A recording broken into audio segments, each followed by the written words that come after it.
Merci de m'avoir invité. Alors c'est une lourde tâche finalement parce que c'est moi qui ouvre le bal. Je travaille en virologie, je suis pas vraiment un spécialiste des antiviraux, hein, ceux qui me connaissent le savent. Mais ce que je vais essayer de faire, c'est de bâtir là en quelques minutes finalement une architecture de connaissances et de raisonnement qui aideront à la discussion qui va s'enchaîner au fur et à mesure des présentations qui seront faites. C'est vous amener des clés de raisonnement pour éventuellement poser des questions à ceux qui vont me succéder. Donc, ça va se diviser en trois parties finalement. Les antiviraux aujourd'hui, pourquoi, à quoi ça sert, et éventuellement un peu comment on les obtient. La deuxième question que je vais soulever, et là encore, vu le temps, parce qu'en fait, sur un titre comme ça, on pourrait avoir peut-être 2 jours de conférences et de symposiums. Je vais simplement rappeler finalement les grandes clés et mécanismes de l'évolution virale et vous amener de notions simples que je suis sûr vous connaissez déjà tous à des notions plus compliquées qui montrent en fait la complexité du système et parfois même notre incompréhension de ce système. Et la troisième partie, puisque c'est ça quand même qui nous occupe, c'est de comprendre comment au travers de ces changements évolutifs, finalement, le franchissement de la barrière d'espèces peut ou pas se produire, qu'est-ce qu'on en connaît et comment finalement on peut, à travers de cet éclairage, réfléchir à ce que pourrait être le passage d'une résistance générée chez l'animal à une résistance pour un agent pathogène chez l'homme. On démarre? On démarre. Alors, je ne sais pas comment je passe les... C'est bon? Voilà, première partie, donc je vous l'ai dit, pourquoi finalement a-t-on aujourd'hui à notre arsenal thérapeutique des antiviraux? Eh bien, parce que finalement, on n'a pas aujourd'hui encore de vaccin pour toutes les infections. Les vaccins aussi fonctionnent mal chez un certain type d'individus qui sont soit immunodéprimés de façon constitutive ou immunosupprimés. Et là, finalement, et on l'a vu au travers de l'épisode récent de la Covid, il nous faut un arsenal thérapeutique complémentaire en plus des vaccins. Ensuite, eh bien, on sait tous que finalement, presque hormis la rage, on ne traite pas les infections lorsqu'elles sont déclarées avec des vaccins. Et donc, il faut des outils pour limiter l'infection, la contrôler éventuellement alors qu'elle est déjà active. Ensuite, on l'a à l'esprit, il y a de très nombreuses émergences qui surviennent. On a fait d'énormes progrès dans le développement finalement des vaccins, mais il reste que pour la mise en place d'un produit, son contrôle, les essais cliniques nécessaires, il faut quand même un certain laps de temps et que les antiviraux ont certainement un avenir dans ce cadre-là pour lutter contre ces maladies émergentes dont je vous rappelle qu'aujourd'hui, on considère qu'environ 60% des maladies infectieuses humaines sont d'origine animale. Et si l'on regarde les émergentes récentes, environ 70% d'entre elles proviennent, donc émergence chez l'homme, hein, proviennent de l'animal. Et c'est ce que finalement, je résume un peu cette diapositive. On focalise là sur les virus à ARN depuis 1997. Et vous avez là, au travers de ce déroulé du temps, un certain nombre d'émergences, on reviendra sur quelques-unes d'entre elles, très peu, qui ont fait finalement l'actualité et ont fait peser un risque sur pour certaines d'entre elles sur la santé mondiale. Donc, aujourd'hui, ces antiviraux, on a vu un peu un démarrage de leur développement, je dirais, dans les années 90, et puis surtout au travers des recherches sur le HIV, eh bien, une augmentation des produits pour un certain nombre de pathologies. Et comme vous l'avez sur la partie inférieure de la diapositive, ces pathologies sont essentiellement HIV, hépatite C, hépatite B, herpès simplex. Mais dans les années récentes, et ça ne se voit pas sur cette courbe, il y a eu une explosion de produits suite au SARS-CoV-2, avec aussi un développement parallèle non plus de molécules synthétiques, mais de développement d'anticorps monoclonaux humains qui ciblaient un certain nombre de cibles spécifiques sur le virus et qui ont été développés pour répondre à des besoins en matière de contrôle de la pandémie de SARS-CoV-2. Donc finalement, dans les années récentes, on a vu une explosion de ces antiviraux au travers de l'apparition d'infections aiguës qui nécessitaient un contrôle autre que l'application d'une politique vaccinale. Alors, je ne vais pas faire un cours de virologie ici, mais le monde de la virologie est très complexe. Globalement, on a des virus à ADN, on a des virus qui sont à la partie supérieure de cette diapositive, on a des virus à ARN qui vont se comporter parfois de la même façon, parfois de façon différente, mais qui répondent finalement à des étapes dans leur cycle biologique qui sont assez identiques. Il faut pouvoir trouver un récepteur, rentrer dans la cellule, se décapsider, synthétiser des ARN messagers ou faire prendre en charge ces ARN viraux par la machinerie cellulaire, synthétiser les protéines, les assembler si possible près d'une membrane cellulaire et bourgeonner pour être relâchés. Donc en fait là, on a un certain nombre de cibles sur lesquelles on va revenir, qui sont finalement des cibles d'intérêt pour essayer de développer des antiviraux. Ces cibles, finalement, et ces antiviraux vont avoir une action directe sur le virus. Ensuite, il y a une action indirecte et des antiviraux qui ont été développés pour avoir une action indirecte sur des mécanismes mis en jeu par la cellule. Et donc là, on ne va pas cibler des composants viraux, mais des composants cellulaires qui peuvent être impliqués avec une spécificité plus ou moins importante pour le cycle biologique du virus. Et vous voyez tout de suite que ça va entraîner un certain nombre de conséquences en matière d'efficacité et surtout d'effets indésirables, puisque par là même, on peut bloquer des mécanismes qui sont essentiels à la cellule. Alors, quels sont finalement les cibles et les modes d'action de ces différents antiviraux? Premièrement, les inhibiteurs d'entrée. Je vais citer pour chaque cible finalement un certain nombre d'activités et vous aurez quelques exemples qui sont cités. Donc, inhibiteurs d'entrée, blocage de la fixation au récepteur ou au corécepteur. Les virus ont besoin pour rentrer de trouver un récepteur. Parfois, ça ne suffit pas, il faut un corécepteur. Et là aussi, on l'a vu avec le SARS-CoV-2. Il faut parfois avoir plusieurs molécules pour pouvoir permettre à un virus de se fixer à une cellule, de rentrer dans une vésicule de Clathrin avant d'être éventuellement décapsidé. Blocage du site de fixation sur la glycoprotéine. Alors là, finalement, on n'attaque pas la cellule, mais on attaque finalement la clé qui va rentrer dans la serrure de la cellule, qui est en général une glycoprotéine, un antigène externe du virus, et donc on va limiter la fixation du virus sur ce récepteur. Ensuite, on peut bloquer la glycoprotéine dans une certaine conformation qui ne va pas permettre l'entrée.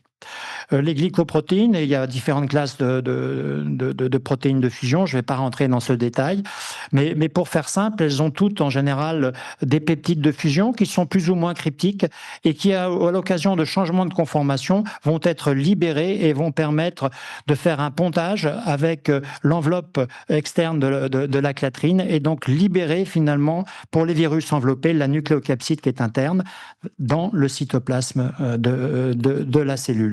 Et il y a maintenant beaucoup d'anticorps monoclonaux qui ont été développés pour bloquer en conformation de préfusion ces glycoprotéines virales. Et donc, ces glycoprotéines, finalement, vont rester dans leur état natif, même si le pH du lysosome de la vésicule de Clathrin, dû aux fusions avec les vésicules de l'endolysosome, s'abaisse. La glycoprotéine ne va pas changer de conformation et la fusion ne pourra pas avoir lieu et le virus sera finalement dégradé sans avoir pu libérer son matériel génétique dans la cellule. Des inhibiteurs de décapsidation, blocage de canaux ioniques qui peuvent être impliqués dans la décapsidation, inhibiteurs de l'expression des gènes, évidemment. il faut que le virus puisse exploiter la machinerie cellulaire et sa machinerie personnelle aussi, qu'il des fois il emporte avec lui et qu'il code aussi par son génome. Et donc là, on trouve des inhibiteurs de sous-unités de RNA polymérase. Certains virus ont des protéines différentes qui s'assemblent pour former un complexe de réplication ou de transcription. D'autres virus ont une protéine très longue qui rassemble toutes ces fonctions au sein d'une même protéine. Et ces protéines peuvent avoir des fonctions de transcriptase, des fonctions de coiffage et des fonctions de méthylation. Alors, pour ceux qui ne seraient pas familiers avec ces termes, le coiffage et les méthylations sont des fonctions qui sont absolument essentielles pour que les ARN messagers d'origine virale soient reconnus comme équivalents au soi par les cellules. Donc les virus vont essayer de mimer au maximum la structure des ARN messagers cellulaires pour qu'ils soient pris en charge. Si le coiffage ou la méthylation n'est pas faite correctement, eh bien, ces molécules vont être reconnues comme du non-soi et donc il va y avoir toute une réponse qui va être mise en jeu avec un certain nombre de senseurs intracytoplasmiques qui vont détecter ces molécules anormales et qui vont déclencher une réponse liée à l'interféron et tout ce qui peut s'en suivre derrière. Inhibition de protéases, eh bien, les virus ont une structure génétique compacte et donc certaines des protéines ont de multiples fonctions, je l'ai déjà abordé, mais certaines d'entre elles doivent être clivées, c'est-à-dire coupées pour que ces différentes fonctions puissent s'exprimer et être efficaces. Et donc, on a besoin de protéases actives pour que ces clivages aient lieu. Et là, évidemment, ce mécanisme a été exploité. Et puis, dans ces années un peu plus récentes, on a développé des RNA inhibiteurs qui, finalement, vont, en se fixant sur les ARN messagers viraux, les détruire par des mécanismes mis en jeu par la cellule. Autre type d'action, inhibiteur de la réplication des génomes viraux. Et là, des inhibiteurs globaux des polymérases virales. Et on connaît tous, par exemple, la cyclovir, des analogues de nucléosides, des inhibiteurs d'intégrase, qui sont aussi des fonctions très importantes dans la réplication, des molécules qui vont se fixer au capside viral, empêchant finalement à la capside, qui est cette structure interne du virus qui compacte le matériel génétique. Et donc, si ces capsides ne s'ouvre pas et ne libère pas le matériel génétique, il n'y a pas finalement de transcription et de réplication des génomes. Et enfin, des inhibiteurs de protéines kinases, car ces fonctions de kinase sont absolument essentielles, on le verra, pour la réplication et la transcription. Inhibiteurs de l'assemblage et du bourgeonnement viral, inhibiteurs de terminase, inhibiteurs de protéines kinases, inhibiteurs de phospholipase, de neuraminidase, inhibiteurs de maturation des protéines, la liste est très longue. À côté de ça, je vous ai mis pour mémoire ce qu'on a évoqué dans la diapositive précédente, ce sont les inhibiteurs de protéines cellulaires au sens large et les molécules immunomodulatrices qui vont agir finalement sur des réponses de la cellule que l'on va chercher à exacerber pour limiter l'infonction et donc mettre en place, par exemple, une réponse de type immunité innée au moment précoce de l'infection. Alors, je ne vais pas couvrir tout ce champ d'antiviraux qui est gigantesque et je pense que mes collègues qui vont me succéder aborderont différents types d'antiviraux en fonction des familles virales qu'ils vont vous aborder dans leur présentation. Mais finalement, je pense qu'à tout seigneur, tout honneur, on va regarder les inhibiteurs des polymérases virales et parce que c'est la plus grande classe d'antiviraux aujourd'hui et ce sont majoritairement des analogues de nucléosides, voire de nucléotides. Alors, il nécessite une activation et on retrouve là le rôle des kinases cellulaires ou virales pour les gros virus à ADN qui transportent avec eux une fonction de kinase virale, ou les deux, c'est-à-dire qu'il y a à la fois l'intervention de la kinase cellulaire et de la kinase virale pour finalement que ces nucléosides puissent avoir une tête, je dirais, de nucléosides triphosphate et donc être utilisé par la machinerie. Alors évidemment, ces analogues entrent en compétition avec les substrats naturels des polymérases, que sont les nucléosides ou les nucléotides. Et finalement, leur incorporation, si l'affinité de leur incorporation est suffisante, aboutit dans la plupart des cas à un arrêt de la réplication virale, un blocage de l'élongation de la chaîne du génome. Et donc, on a production de génomes incomplets qui ne sont pas viables et l'infection s'arrête. Alors, vous avez ici un certain nombre d'exemples. Hein. En bas à gauche, la cyclovir, et puis tout au bout à droite, le remdesivir dont vous avez peut-être entendu parler plus récemment, un nucléoside dirigé contre les virus à ARN. Alors, ça clôt la première partie. Vous verrez que donc je ne peux pas vraiment détailler chaque partie abondamment. Je ne sais pas, ça fait 14 minutes, c'est moi qui parle depuis 14 minutes déjà? Ah oui, donc voilà, je vais aller un peu plus vite. Variabilité génétique et phénotype. Finalement, quels sont les mécanismes intrinsèques et extrinsèques de variabilité génétique? Je pense que vous les connaissez tous. Ils dépendent de la nature du génome et de son type de segmentation ou de sa présentation sous un brin unique. Ça dépend aussi de la présence d'une activité correctrice au sein du complexe de réplication, et plus le génome est important, moins il est compact, plus effectivement ces activités correctrices vont être intégrées. Et en revanche, à l'opposé, les petits virus à ARN n'intègrent pas ces activités correctrices, ce qui leur donne un avantage sélectif. Quelque part, ils vont proposer à la sélection de nombreuses erreurs et donc de nombreuses possibilités, mais beaucoup d'entre elles sont en fait des cul-de-sac évolutifs. À l'inverse, les gros virus à ADN corrigent toutes leurs erreurs, et donc tout ça va conditionner finalement l'évolution. Alors, dans les grands mécanismes, il y a les mutations, les recombinaisons, la nature clonale ou non de la population virale, coexistence de différentes sous-populations, on va revenir très vite là-dessus, et les mécanismes épistatiques.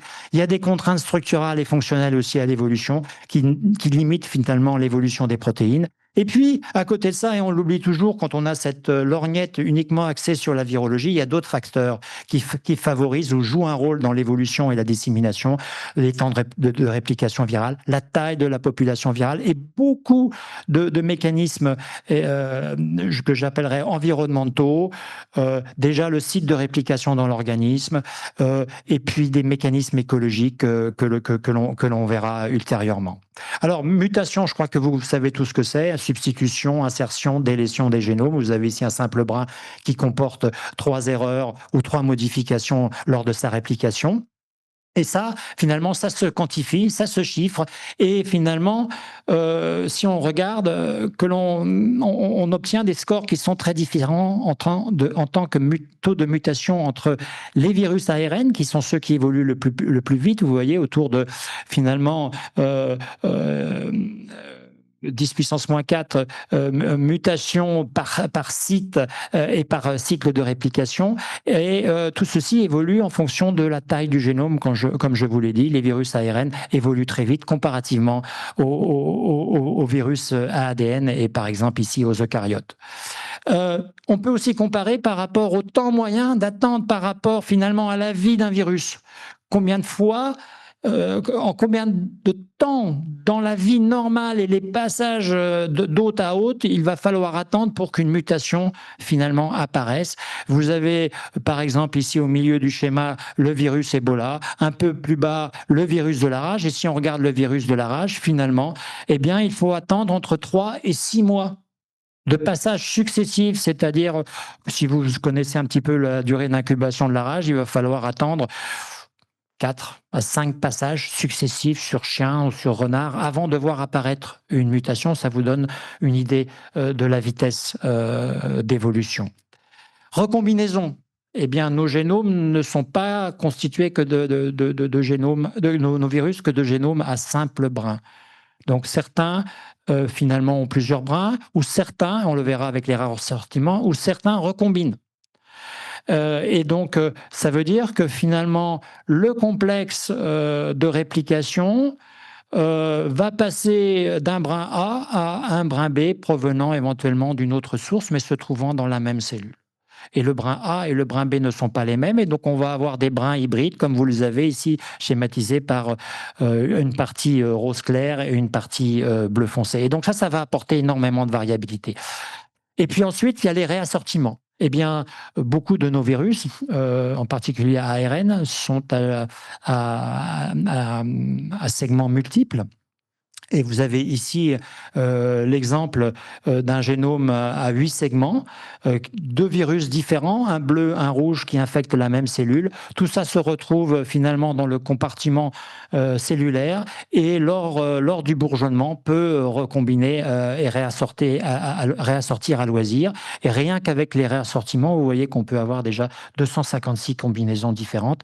Beaucoup, évidemment, ne seront pas viables, mais certaines peuvent l'être.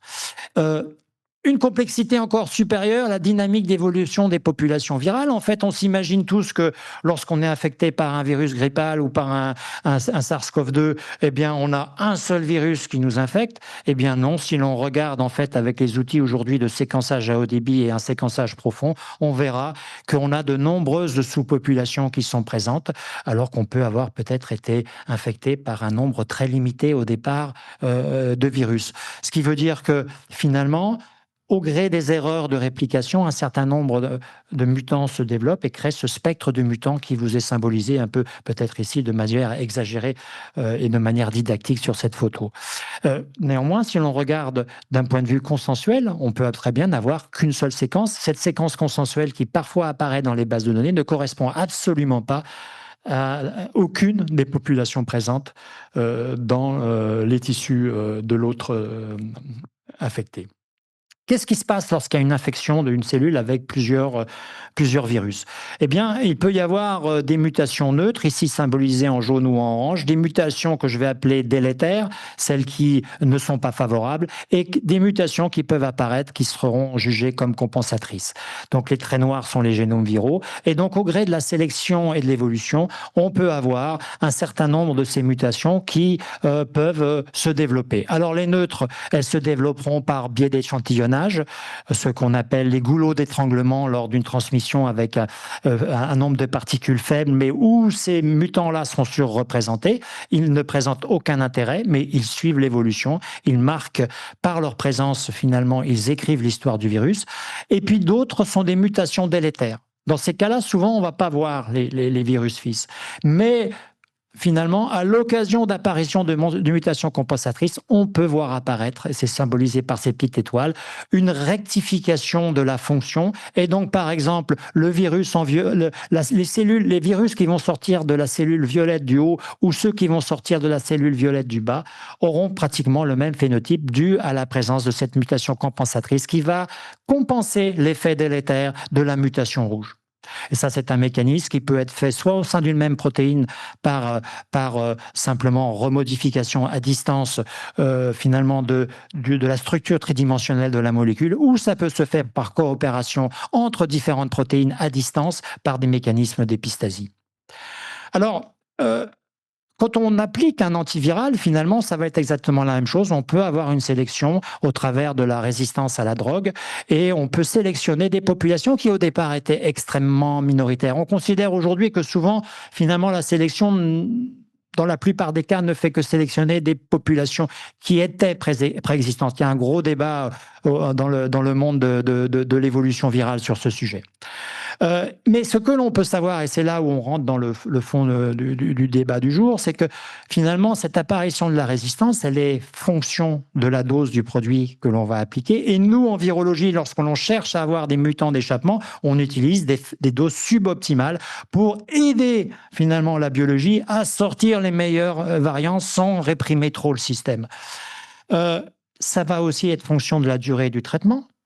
On voit que si l'infection est longue et le traitement est long, eh bien, on aura plus de probabilité de voir éventuellement émerger des solutions efficaces pour contrecarrer l'action de l'antiviral. Et enfin, ce que l'on peut se dire, c'est que si la résistance nécessite plusieurs mutations, eh bien, les probabilités respectives de chacune d'entre elles, d'apparition de réversion de chacune d'entre elles se multipliant, il y a peu de chances finalement que l'évolution naturelle n'arrive à trouver rapidement la solution. Alors, quelques éléments sur finalement aussi qui vont faire le lien avec le franchissement de la barrière d'espèces, et je m'arrêterai rapidement. Finalement, quand un virus ou un organisme s'adapte à un autre, il y a un optimal de virulence. Et cet optimal est finalement quelque chose, ça c'est une notion très écologique, qui est un compromis entre la pathogénie, la mortalité qu'induit cet organisme et sa capacité à se transmettre. Et on voit tout de suite que si la mortalité est importante, eh bien, il va y avoir finalement rapidement une extinction et une incapacité à la maladie à se transmettre. Donc, l'organisme finalement se situe sur ce pic étroit que l'on appelle ce pic de fitness ou ce pic adaptatif. Et à partir de cette notion, on peut finalement dessiner un paysage adaptatif. Alors, c'est purement simplement pour vous aider à comprendre. Les virus peuvent être finalement dans des sommets adaptatifs sur ces pics représentés sur ce schéma de droite. Mais pour aller au pic suivant, si on les oblige à aller au pic suivant parce qu'on applique un antiviral, eh bien, il va falloir passer par finalement une vallée profonde où là, il y a certainement des variants qui vont être létaux et qui ne vont pas être efficaces. Et donc là, c'est très coûteux en matière adaptative. Et donc, si vous avez finalement cette notion-là en tête, vous comprendrez aussi comment se fait le franchissement de la barrière d'espèces. Donc, quels sont les défis très rapidement? Limiter les effets secondaires, augmenter la biodisponibilité, cibler l'administration tissulaire. Je passe très rapidement, c'est hors sujet par rapport à ce qui nous occupe aujourd'hui. Cibler les mécanismes conservés dans l'évolution virale. Quand on regarde aujourd'hui, finalement, les travaux qui sont faits sur les coronavirus, eh bien, on essaye de trouver des anticorps monoclonaux ou des molécules qui ciblent soit des activités conservées au sein d'un spectre le plus large possible de coronavirus, étant donné leur rapidité d'évolution, ou contre des parties de certaines molécules qui sont conservées dans l'évolution. Et c'est pas facile, sinon la nature l'aurait fait avant nous. Et donc, les zoonoses, finalement, et le franchissement de la barrière d'espèces, il y a différents points de vue. En fait, si l'on regarde hors d'un point de vue anthropocentrique, les changements d'hôtes sont quelque chose de très commun. Et finalement, les hôtes sont connectés par de multiples pathogènes qu'ils partagent en partie ou pendant une petite partie de leur vie. Et cet écosystème qui fait toute la richesse de la conception One Health aujourd'hui est quelque chose qu'il faut garder en tête. Donc, ne pas avoir une vision anthropocentrique, c'est-à-dire que l'émergence, en fait, elle peut passer par plusieurs animaux avant d'arriver à l'homme. Donc, qu'est-ce que c'est finalement l'émergence? C'est un changement d'introduction qui fait que la souche qui est introduite va avoir ce qu'on appelle un taux basique de reproduction, R0 supérieur à 1, et va pouvoir se propager. Mais ça ne se fait que dans des conditions très précises. Eh bien, pour changer d'espèce, on pense au côté virologique, mais aussi il faut que les deux espèces se côtoient, qu'il y ait une distribution spatiale qui soit commune où les espèces peuvent se rencontrer. Si personne ne va au fin fond de l'Amazonie, là où le nouveau virus Y se trouve, eh bien, il n'y a pas de chance que l'homme, il n'y a aucune probabilité que l'homme soit infecté. En revanche, si ça arrive dans nos colonies, et je ne veux pas stigmatiser les chauves-souris, mais si ça arrive dans nos colonies de chauves-souris à Paris, ben là, on a une probabilité bien supérieure qu'on ait un contact homme-animal. Donc ça, c'est important, la distribution géographique et spatiale des espèces et le taux de contact entre ces espèces. C'est une notion écologique. Ensuite, il faut que la taille de la population hôte soit suffisante. Si je vais, moi, voyager dans l'Amazone et que je suis infecté par un nouveau virus qui pourrait pourtant causer une pandémie, je vais mourir sur place. Si je suis tout seul avec ma petite toile de tente, eh bien, l'infection va s'arrêter là. Donc, il y a besoin d'une capacité d'amplification de la nouvelle population et donc, il faut finalement une taille de cette population. Et à partir de là, vous comprenez que pour qu'il y ait une transmission, la densité de cette population, la structure sociale, les taux de contact, etc. de cette population vont être importants dans la transmission et dans l'établissement à long terme de l'infection dans la nouvelle espèce. Alors, un exemple ici sur finalement des virus aviaires qui ont franchi cette barrière d'espèces pour passer du poulet, du canard ou des oiseaux sauvages à l'homme. Vous en avez ici quelques exemples. Ce sont des infections sporadiques. Les infections interhumaines ont toujours été limitées parce que finalement, il y a des mécanismes qui limitent limite aussi cette infection. Et je voudrais juste ici détailler finalement ces mécanismes à propos de l'infection à H7N9 en Chine en 2013. Eh bien, vous avez ici finalement une spécificité d'un certain type de virus pour des récepteurs. Ce sont des acides sialiques qui peuvent être de structure dans notre jargon qu'on appelle alpha-2,3 ou alpha-2,6 et qui ont une répartition dans l'arbre respiratoire qui est différente. Et donc l'influenza saisonnier que nous vivons, nous en tant qu'humains, est localisé plutôt aux voies aériennes supérieures, alors que le tropisme, par exemple, du H5N1 se trouve plus dans les voies aériennes profondes parce qu'ils ont besoin du récepteur alpha-2,3. Et si je prends maintenant le cas du virus H7N9, lui utilise à la fois le 2,3 et le 2 et le 2,6, et donc il a une infection aérienne des voies supérieures et profondes qui est engendrée. Et donc, comme il y a une infection des voies aériennes supérieures, une capacité de transmission plus importante. On transmet moins bien les infections profondes que les infections des voies aériennes supérieures. Bien, tout ça est beaucoup plus complexe encore que je vous l'ai dit. Vous avez ici finalement une histoire potentielle, putative, reconstituée, qui aboutit à ce nouveau virus H7N9 au travers de réassortiments, de mutations et finalement d'une infection chez l'homme. Donc, en conclusion, j'espère, donc vous avez montré que finalement il y a une émergence continue de nouveaux variants viraux qui répond à des évolutions naturelles et aussi à des modifications environnementales, que le passage de la barrière d'espèces, eh bien, il existe et si parfois il apparaît théorique, il est bien présent, le risque est faible, mais les conséquences parfois peuvent être très, très, très importantes. Alors, on n'a pas de modèle prédictif, il y a très peu de données, je ne le cache pas, sur finalement l'impact de l'usage des antiviraux chez l'animal et les conséquences pour l'homme. Mais il y a lieu d'anticiper les risques. C'était l'objet du groupe de travail, de bien analyser les conditions d'usage et de restreindre l'usage à ces conditions qui auraient été préalablement pensées, à mettre en place les conditions thérapeutiques adaptées et contrôlées. Je vous ai parlé de la taille de la population, du temps de traitement, des doses. Et tout ça nécessite une collaboration de tous les vétérinaires, formation, coordination, surveillance. Surveillance, c'est très important. Surveillance des résistances pour pouvoir les monitorer, les suivre, veiller. Et donc, ça nécessite une approche holistique afin de réduire l'apparition de souches résistantes. Il faut privilégier probablement l'usage de cocktails médicamenteux pour limiter la survenue de ces résistances. Il faut travailler sur la durée du traitement, les doses. Il faut bien examiner la taille des populations, les types d'infections traitées. Il faut avoir une vigilance particulière pour les virus ARN qui évoluent très vite et pour les animaux qui ont une promiscuité particulière avec l'homme. Je vous remercie de votre attention.